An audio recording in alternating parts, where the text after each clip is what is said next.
an engine, the human body, the animal kingdom, the universe. These share one common property. They are all sums of many interconnected and interacting parts. These are all examples of what we can call ecosystems. But what can we call their behaviour? What can we call these interactions that happen within them? Is it politics? Well, last time I checked, political opinion didn't influence the orbits of Mars or Saturn, so what about economics? Well, again, as far as I can recall, neither the animal kingdom nor your metabolism has a central bank or stock exchange, and you don't exactly see squirrels tracking the demand and supply of acorns, for example, so the human construct of economics isn't really seen here. No.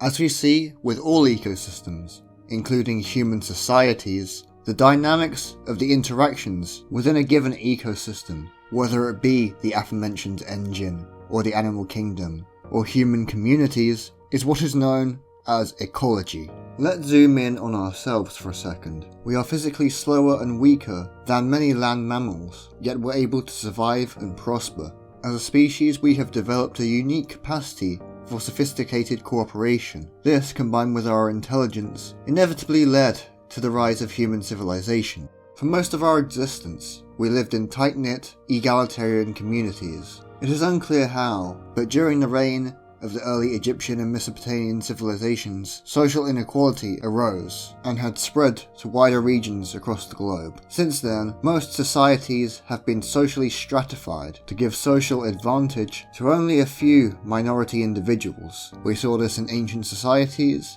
in feudalism, and today in capitalism. Alongside these social developments, we have become quite industrious during our tenure on this earth. It's no denying that through science, technology, and industry, our standard of living today is light years ahead of where it was thousands of years ago. But, as touched upon earlier, these fruits of human innovation and the resources required to craft such are distributed unequally, as we can expect from a hierarchical, socially stratified civilization. But not only that, because it will cost the privileged in the short term to innovate in a way that will benefit most people on the planet, and it costing considerably less in the short term to maintain the status quo, these fruits of human innovation and labour are currently produced irresponsibly and unsustainably, and unless we make radical changes, this unsustainable behaviour is likely to continue, as the people with the most power, influence and wealth have overwhelming control over what is produced and how it is produced, and since the interests of these people is to grow and maintain their wealth and power, they would want to maintain this socially stratified inequality and this unsustainable economic behaviour. These interests are counter to the survival of humanity and many other species we share this planet with. The dynamic we have right now is a negative ecology.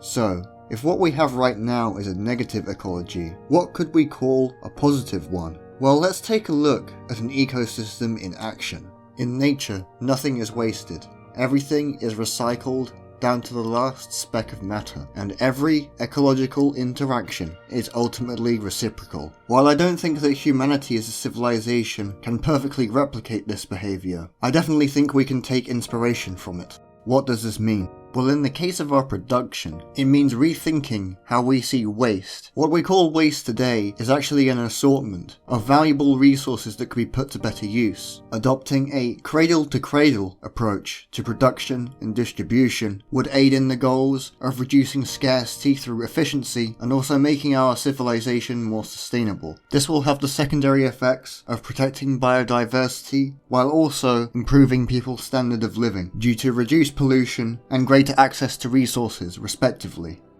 What about the ecology, then, of our social organisation? Well, as I have mentioned before, prior to the Neolithic era and hierarchical stratification, we largely lived in isolated communal societies. As many observed indigenous societies indicate, trade was largely unheard of. On the occasion that these tight-knit societies would come into contact with one another, they would not engage in barter or exchange. They would often give gifts to one another and act in reciprocity and mutual aid. A positive social ecology of community, as opposed to the groupism, hierarchy and atomization we see today, would hope to propagate once again a social symbiosis between people and communities, in a system of community ecology, if you will. We would mirror our ancestors in engaging in reciprocity and mutual aid.